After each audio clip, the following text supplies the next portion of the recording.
What's going on, everyone? Welcome back to this very special edition of Make Your Point. I'm here with my varsity water polo goalie, co-host Zachary Roisman. Zach, you have not been on the show in a while. How does it feel? Just like Zach said, this is a special edition, but it's not only a special edition episode. It is the very first Make Your Point Fantasy Football Awards.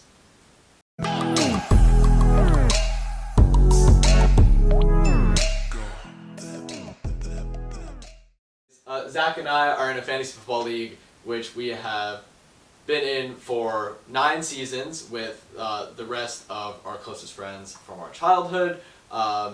It's 11 of us to share a team together. It's me, Colby, Kenan and Jake Gold, Nathan Ecker, Nathan Reed, Jackson Jagger, Jake Ligori, Jesse, and yourself.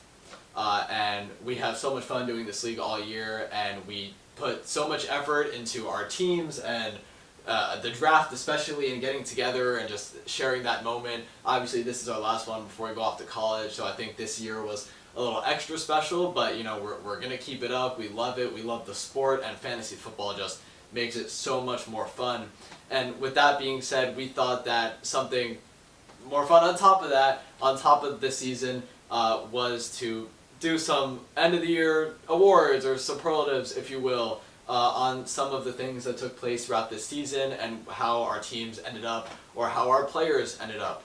So, with all that being said, let's dive in to the awards. All the nominees were picked through extensive research. Which I'm not nominated for most things because I was the best this year, and it wouldn't have been fair because I would have won every category.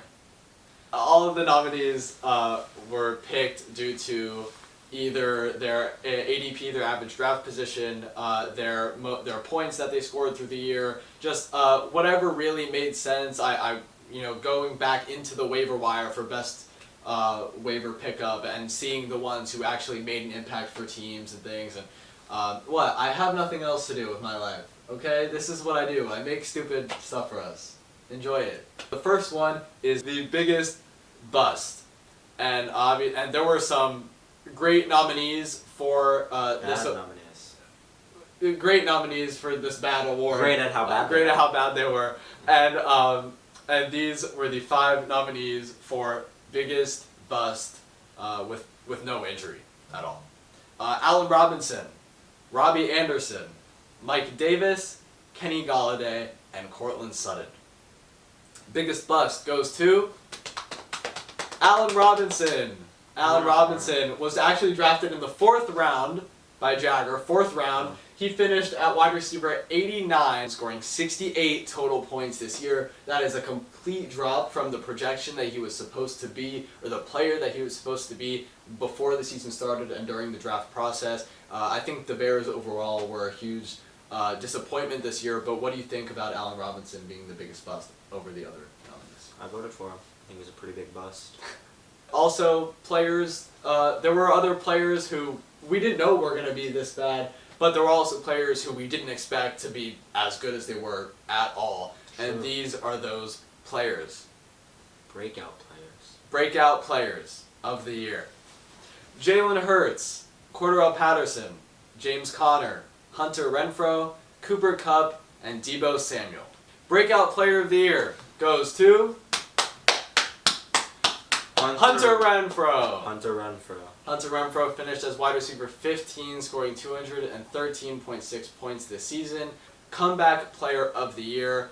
Obviously, there were with biggest bust, for example, those were guys who weren't injured, but the majority of the nominees for comeback player of the year, I'm pretty sure all of them were injured last year. Either their season got cut short or didn't have the productive year they usually do, and this year just completely turned it around or carried on from what they did last season. And these are the nominees for Comeback Player of the Year. Dak Prescott, Joe Mixon, Deebo Samuel, and Joe Burrow. And the winner is Joe Burrow. Joe Burrow, yes, clap for Joe Burrow. Joe Burrow had an amazing season this year. He finished as QB4, scoring 365.24 points, with 90 points coming in the last 2 weeks in the playoffs, helped Kennan and Jake Gold get to the championship game. Our Rookie of the Year winner, Jamar Chase, he finished at wide receiver 3, scoring 296.1 points this year. Just an absolute beast. And that is why, since we're on the track of Jamar Chase, he also won the Steal of the Draft award. Absolutely. He, like I said, wide receiver 3, around 300 points on the season. He was selected at pick 87 in the 9th round, beating out Cooper Kupp, who was selected in the 5th round and finished as wide receiver 1, as well as Deebo Samuel, who was selected in the 13th round and finished as wide receiver 2. Now, I don't know about your thoughts on this, and I don't remember our specific votes, but even so, as someone who had Cooper Kupp, I didn't expect him to have that year. Deebo Samuel, to me, in this category, seemed like the clear winner just based on his draft position and where he finished for the season. I just didn't see that type of play coming out of him. A 13th round pick before the season started for Deebo Samuel seemed completely normal to me. That's why I voted for him as the steal of the draft. What are your thoughts? Oh, I voted for Jamar Chase. Why? Because I thought he was more of a steal than Deebo Samuel. Why? Why? Well, I think I like him better. No, I think he's a great player, but I think I just made a pretty clear case for why Deebo Samuel is a legitimate steal. And that's why I support you voting for him. This is what I have to deal with all the time. Okay. Our next award goes to the player who was taken after the draft, they went undrafted, and they just made a really big impact for our teams. Let's go to the nominees right now.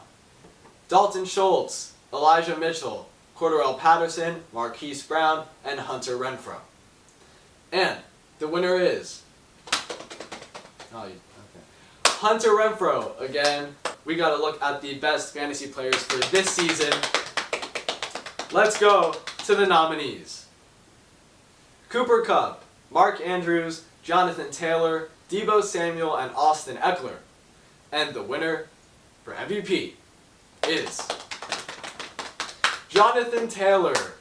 Jonathan Taylor finished as running back 1 on the year, scoring 387.1 points, becoming the 3rd highest scoring player overall this season. He beat out wide receiver number 1 and highest scoring wide receiver ever, Cooper Kupp, as well as Deebo Samuel, who finished wide receiver 2. Wide receiver, running back, tight end, these were the 5 guys that made the most sense. Cooper Kupp and Jonathan Taylor, that is who I had in my mind as the 2 guys that could really go at it. Why do you think our league decided to put Jonathan Taylor at MVP ahead of Cooper Kupp? He was just that guy. He was just that scoring guy. I will say the sleeper among those nominees is Mark Andrews. And, obviously he's a tight end, so it's hard for a tight end to compete in this category with running backs, with wide receivers.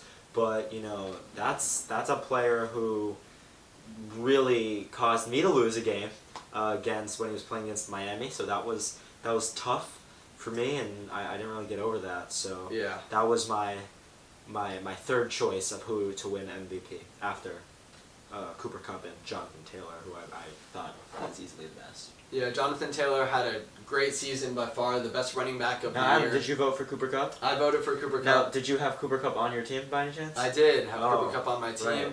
But I did not pick Cooper Kupp first for other awards, so I tried to stay as unbiased as I could. But when it came to MVP, not only did, we'll get into this in a little bit, not only did my team finish with, and this isn't me boasting, it's just true. It is you boasting. Just finishing with most points in the league, mostly due to Cooper Kupp, who had over 450 points this season. The best. But Adam, what place did you get? I finished in 2nd during the regular season. No, what place did you get in the final season? Eighth, because 8th place. Consolation games. 8th place. Oh, we're bragging about how many points. We'll get into the more. Adam, what place did I get? Higher than 8th. He was 8th during the regular season. I was 8th during the regular season. Seedings don't matter for the playoffs, guys. That's true. But anyways, Cooper, just by the stats and how well he performed, he was Matthew Stafford's main guy. When Calvin Johnson broke the record for most yards, Matthew Stafford was his quarterback, and he was again with Cooper Kupp this year, who's now right behind Calvin Johnson, about 50 or 60 less. He just seemed like the guy this year, regarded as the best wide receiver season in fantasy football history. For me, just when you look at all the stats, yes, Jonathan Taylor had a great season for a running back, but if you look at the past running back seasons, he just doesn't rank up there. There wasn't one game Cooper Kupp had this year where he didn't have at least 90 receiving yards and 8 receptions. Jonathan Taylor had a couple games where, he had 30 rushing yards. And for me, when you're voting, yes, I had Cooper Kupp on my team, but I just didn't see Jonathan Taylor as the main MVP this year. I thought it would have been a little bit of a closer vote. Let's move on to some of our special awards for our league. This award goes to the person who has made the most transactions this season. I was not able to calculate the full number because it is so many, and it doesn't show you. But when you look at all the transactions that they made, including trades, ads, and drops, they just went above and beyond when trying to make their team the best, which they did, but we'll get to that in a little bit. The Colby Dernis Businessman Award goes to Colby Dernis. Wow. Unprecedented. Congratulations. This is the first year we are doing these special awards. The awards are named, some of them, after the person who made them what they are. Colby is infamously known in our league for being the businessman, as a name which he coined himself. Some people are stingy with their trades and the transactions that they make. Like you said, you admittedly, very self-aware of you, said, I'm stingy when it comes to giving up players. I'm very picky. I like my guys who drafted them for a reason. And how many trades did I make this year? Zero. And some other people do feel the same way, but they complain about it a lot. That's especially true. When other people propose the trades to them. True. Fair trades, which everyone else in the league would consider, dude, take that. But he says, no, I can't do that. Who does a 2-for-1 trade? That's ridiculous. I'll never do that. But we'll offer a 2-for-1 trade to someone else. But he will never accept it. And the person who gets this award is a person that makes those excuses. This is the Nathan Reed 2-for-1 award. And the winner is Nathan Reed. This next award goes out to the person who always wonders, why does this happen to me every single year, who has these great players who score so many points then just get injured or forced out of the playoffs. Everything we think that should happen to his team never happens to his team, besides for the 1 year that he won 8 years ago. That person is Jesse Staple, who wins the Jesse Staple Why Does This Always Happen to Me award. Jesse, this will be named after you. Congratulations.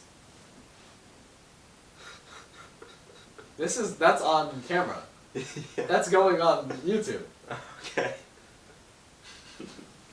Next, the next award goes to someone who, at the draft, is personally in my ear, not only asking for advice, but every time he asks for advice, not just to myself, but to other people, asks only about the highest players that are ranked on the draft board. Why? Because they probably don't do as much research as they should, and that goes hand in hand with just reading the book and looking at the ranks. And this year, he decided to not even pick his own team and have someone else draft for him because he was too busy. This person, Jackson Leahy, wins the Jackson Leahy Auto Pick Award. Jackson, hopefully you won't win this award in the future, but we can't help it right now. This award was just made for you. And the person that drafted Jackson's team this year was Kenan O'Malley. Kenan saw Jackson's team and drafted it at the beginning of the year. Jackson's team started out pretty good, and Kenan was very proud of himself, but ultimately Jackson's team fell off. And yet Kenan still has another team to worry about, but that team also came up short. And Kenan is the person that thinks, oh, all this bad stuff happens to me, but really it's not that bad. No, it's not. Not as bad as what happens to Jesse, which is why he won the Why Does This Happen to Me award. True. But Kenan wins the Kenan O'Malley, dude, I've literally made it to the championship like 5 times award. This is because Kenan every year says, oh, I made it to the championship again and I lost. That's true. He did make it to the championship and lose. And his partner in crime, Jake Gold, wins the Jake Gold Brave Little Boy Award. Just put it on a brave face. Put it on a brave face. Put it on a brave face. Deserve it. You're a brave little boy. The next award is one of my personal favorites. It's one that I came up with on the you. toilet. Oh. And this award goes to the person who starts off, his team starts off pretty good, and then they start sucking, so they stop paying attention to their team, and but somehow just make the playoffs and finish with a high ranking. And this award is called the Zach Roisman. My team started off good, but they started sucking, so I stopped paying attention and somehow made the playoffs award. And that award goes to Zach Roisman. Thank you. I would like to make it very clear that Adam is just upset that I beat him, that I got 3rd place and he got 8th place. That's not why. 5 places below me. 5 places below me. The reason why it's frustrating is because as the commissioner, I have to see you not set your lineup weeks. That has never happened. That has never happened. Remember that week where you started Nope. like Darren Waller, DK Metcalf, like all the guys, and you lost badly? He scored like 30 points in a game this year. That did happen.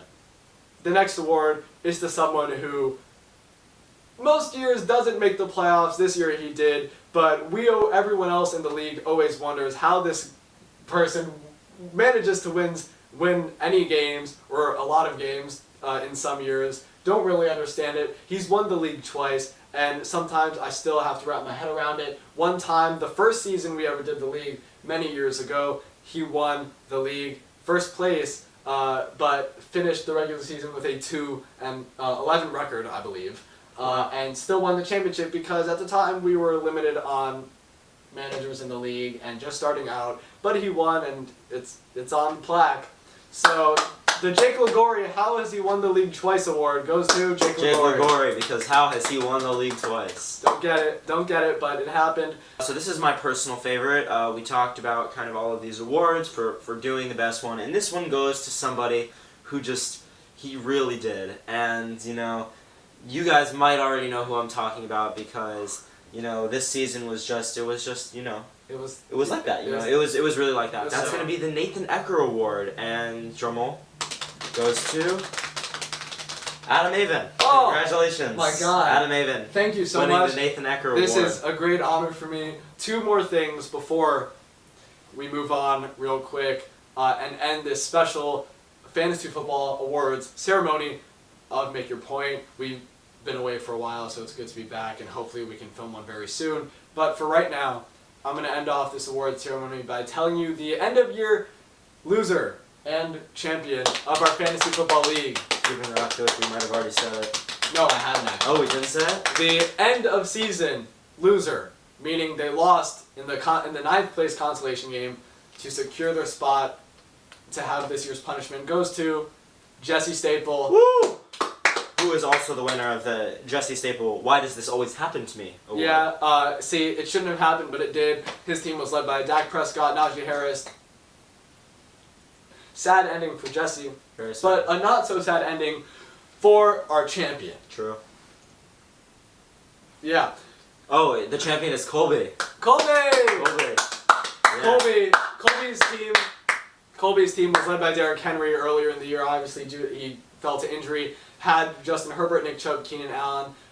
Finished 7th in the regular season, but beat the 2nd seed, me, 6th seed Jake Liguori, and 4th seed Kennan and Jake Gold in the championship to capture his 3rd fantasy title in 9 years of our league. Wow. Congrats to Colby. You are the first 3-time champion in league history, and hopefully there are many more years of our league to come. And, I don't want him winning anymore. It's enough. Let other people have the turn. Maybe we should just kick him out. Yeah. Should 3 be the max? And we just Jake Gold should have his own team by now. All right. I don't know. I mean, I know he won the Brave Little Boy Award, but is he that brave? Maybe that's a discussion for at the draft next year. We gotta figure that out. But that is it for us on this special episode of Make Your Point. Thank you for being with us. We hope to be back very soon. But we really wanted to put this out because our fantasy league means so much to us, and it's just something fun for us to do over and over again. I hope to carry it on. If this is the last fantasy award show we get to do in person, first and last, then I'm Adam Avin, that's Zachary Roisman. Thank you for being with us and for watching Make Your Point. Alright, I gotta go. My mom's blowing up my phone.